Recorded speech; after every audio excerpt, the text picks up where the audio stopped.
Why does it matter? Why does it matter that the three of us are gun owners?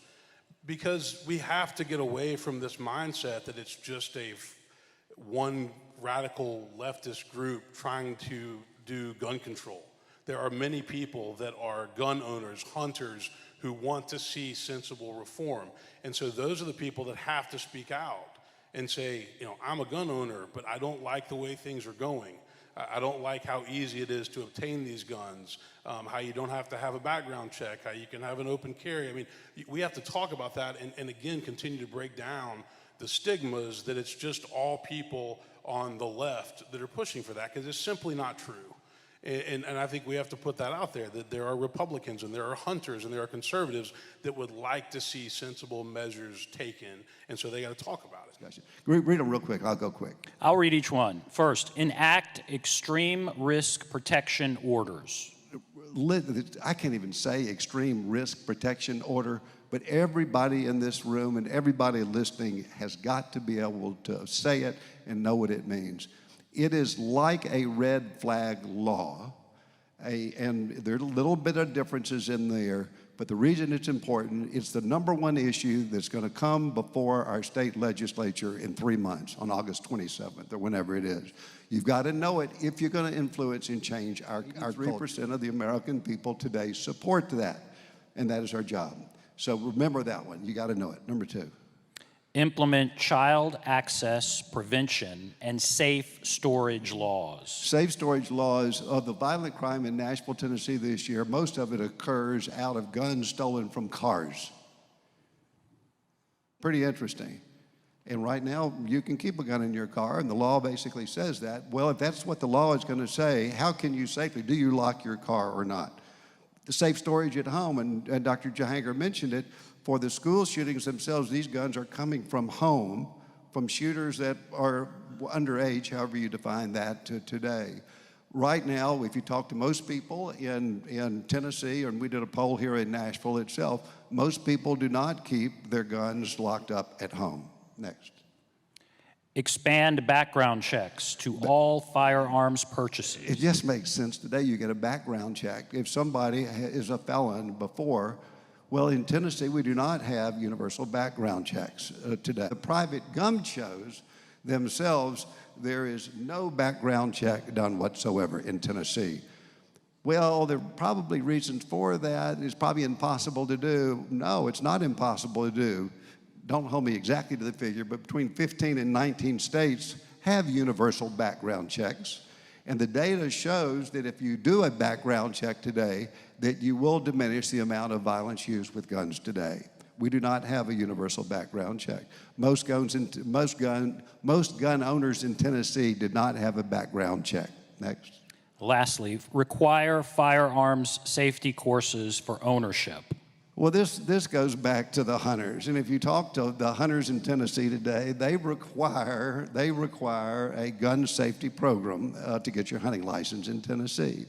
And if that's the case, and if you're going to have a weapon, especially a weapon that can shoot 60 bullets in 1 minute, you should have a safety course of some sort. That's where the common sense comes in. Guns are killing people, just like cars did back then. We will never get to a point where that doesn't happen, just like that we don't get to a point where cars there'll always be motor vehicle fatalities. But we can do better if we just step back and think of pragmatic ways to keep our kids and others safe, just like we did for cars 40 years ago. And I'll begin to take the questions here in a moment. But I want to ask about mental health, because that's the other thing you hear a lot about. Dr. Jahanger, how do we even begin to broach this topic when it comes to mental health and gun safety? I think one has to be very clear that correlating mental health and isolation to gun violence is a disservice, and one shouldn't do that, right? 20% of Americans have a diagnosable mental health condition. 6% have what are considered major diagnoses of schizophrenia, paranoid, bipolar, and major depression. just because you have a mental health condition is not going to mean you're going to go out there and commit a violent act. And we need to not stigmatize mental health in isolation. But there are individuals who have mental health conditions who then show signs of something impending. And that's where the ERPOs and other type of things can hopefully save the community. With that said, I think going back to the conversation around suicide is important. 60% of gun deaths are are suicides.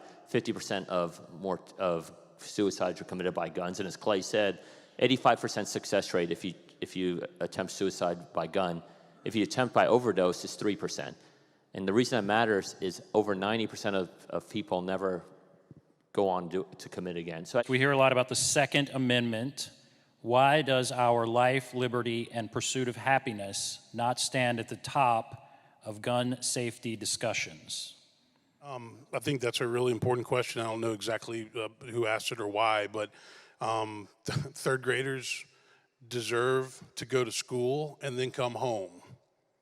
Go to school, do what you do at school, and then come home. And we had some that didn't get to do that. And then a lot of us have had children, maybe not at Covenant, who have asked us, is it safe to go to school?